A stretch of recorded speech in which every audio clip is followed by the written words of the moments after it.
Good morning, guys. Good morning. How are you? Fine. You? Fine, thanks. The oral test start today. Ratella. Okay, can I start talking about John Keats? Sure. John Keats is an English romantic poet who wrote his main works in just a few years, but with great intensity. He was born in London in 1795, studied medicine but abandoned it to dedicate himself to poetry. In 1820 he fell ill with tuberculosis and died in Rome at only 26 years old, poor and alone. His poem mainly deal with beauty, time, and death. In his most famous odes, such as Ode on a Grecian Barn, he states that the beauty of art is eternal, while life is destined to end.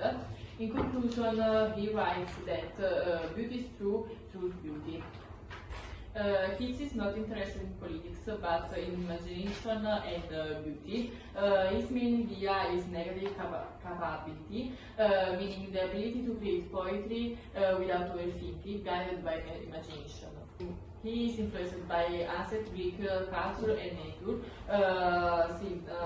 as symbols of perfection and beauty, because of his vision of art as eternal and absolute. He is considered a precursor of aesthetism and of writers such as Oscar Wilde. Can you go deeper about the Ode, Chiametta? Yes, this text is an ode by John Keats, in which the poet observes the great Greek urn and reflects the scene described. On the urn there are images of youths playing music, lovers and religious peoples, and they are full of life, yet they are mournless. From this comes the main contrast. In real life, everything changes and ends, while in art everything remains eternal. For example, love is never fulfilled, but for the very reason it never ends. This eternity is fascinating but also irritating, because the figures are frozen and cannot truly live. In the end, Keats concludes that art, even if cold and still expressed and fundamental truth, beauty and truth are the same, and this is what truly matters to human beings. Okay, perfect. Now I will explain the next argument. In the Romantic Age, there was a strong opposition between passion and reason. Romantic poets distinguished between two types of imagination. Primary imagination, which is fundamental and shared by everyone, and secondary imagination, which belongs only to the poet. This second form allows the poet to break apart reality and recreate it through poetry, almost like a divine power. The first generation of Romantic poets is known as the lake poets because they wrote their poetry while working around the lakes. They had a pantheistic view of nature, meaning they believed to the God was present in nature itself. In the Romantic Age, the term Gothic also referred to a type novel based on a non-rational experience, with elements of horror and the supernatural. These stories were often set in castles and the dark palace, creating a mysterious atmosphere connected to the idea of the sublime. Okay guys, bye, see you tomorrow.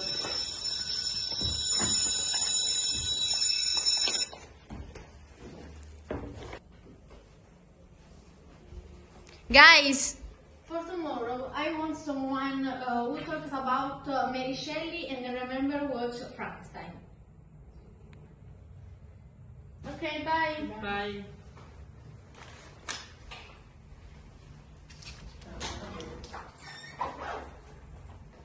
Do you want to come to my house today to watch the film together? Yes, of course.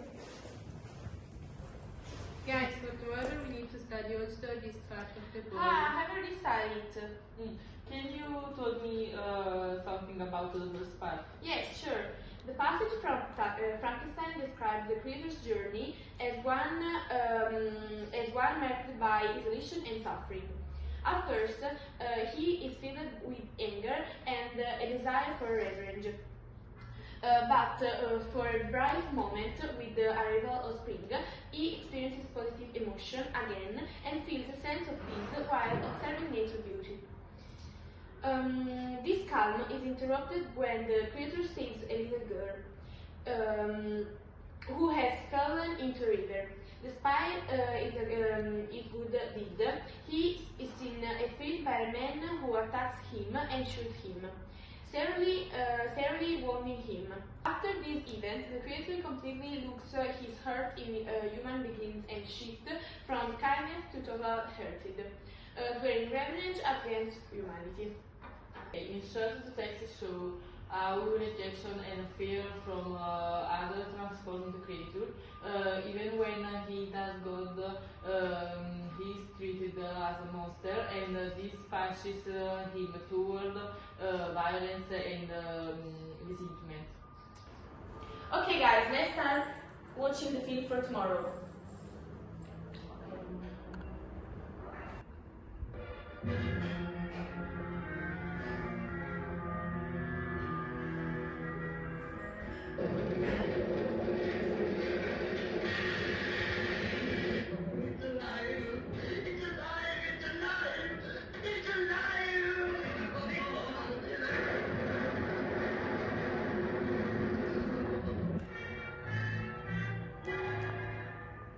When this dead hand moves, the monster created by a man they called Mad is turned loose to strike terror into the hearts of men.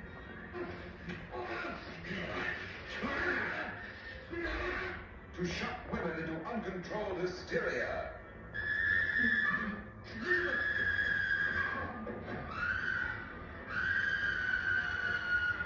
To prey upon the innocence of children. This is the story you've heard about, talked about. The spine-tingling, blood-chilling story that stuns your emotions. Frankenstein.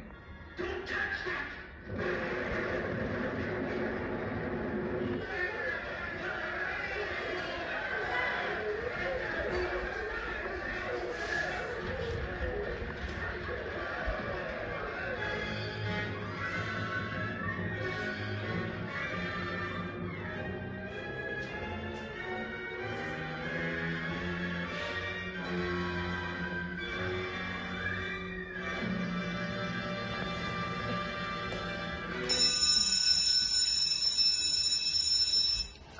Have you studied for the oral test? Yeah, I studied. Good morning, guys. Morning. Zoya, today is your turn. Okay. Okay, so do I need to start you Mary Shelley, yes? Perfect. Okay, so Mary Shelley was born in London in 1797 into an intellectual family. She grew up in a rich cultural environment and met important poets and writers. She met Percy Bysshe Shelley when she was very young, and they fell in love. However, Shelley was already married, so their relationship was initially scandalous. It is said that they became closer during a literary challenge among friends, where participants had to write the best Gothic novel. On this occasion, Mary wrote Frankenstein, or the Mother Prometheus, which was considered the most successful. After the death of Shelley's first wife, Mary and Percy married and lived together in Europe. In 1822, Percy Shelley died young in a shipwreck off the coast of Tuscany. Mary then returned to England, where she continued writing until her death in 1851. Her most famous novel, Frankenstein, or The Mother Prometheus, tells the story of the scientist Victor Frankenstein, who creates a living creature by assembling parts of dead bodies. However, the creature is rejected by everyone and develops pain and a desire for revenge. The story is narrated from multiple points of view, including Victor, the creator, and Captain Walton. The novel deals with themes such as the limits of science, the dangers of uncontrolled knowledge, long lives, and social exclusion. Another central theme is the double, because creator and creator are closely connected. The novel suggests that the real monster may not be the creator, but society itself, which rejects with its different. Okay, Gioia, perfect. Can I start explaining the next argument? Actually, I would like to talk about Jane Austen. Okay. Jane Austen was born in 1765 into a Arab family and spent most of her life in the rural areas of England. After a few years of interruption, she returned to writing and published her most important novels, often anonymous. Her main works include Pride, Prejudice, Self-Sensibility, Emma, Mansfield Park, Northanger Abbey, and Persuasions. Her novels mainly portray the life of the English middle class and gentry. The main themes are marriage, money, status, and family relationships. Austen shows how marriage are often influenced more by economic interest than by love.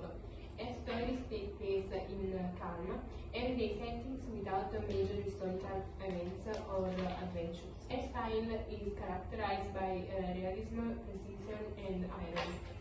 Through dialogue and characters' language, Austen supplied criticism to the society of her time. Her works also show how strong psychological instincts and critical view of societal conditions.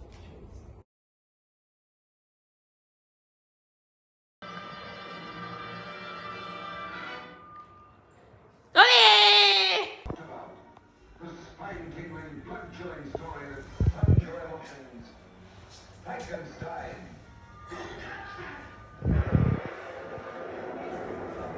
Gioia!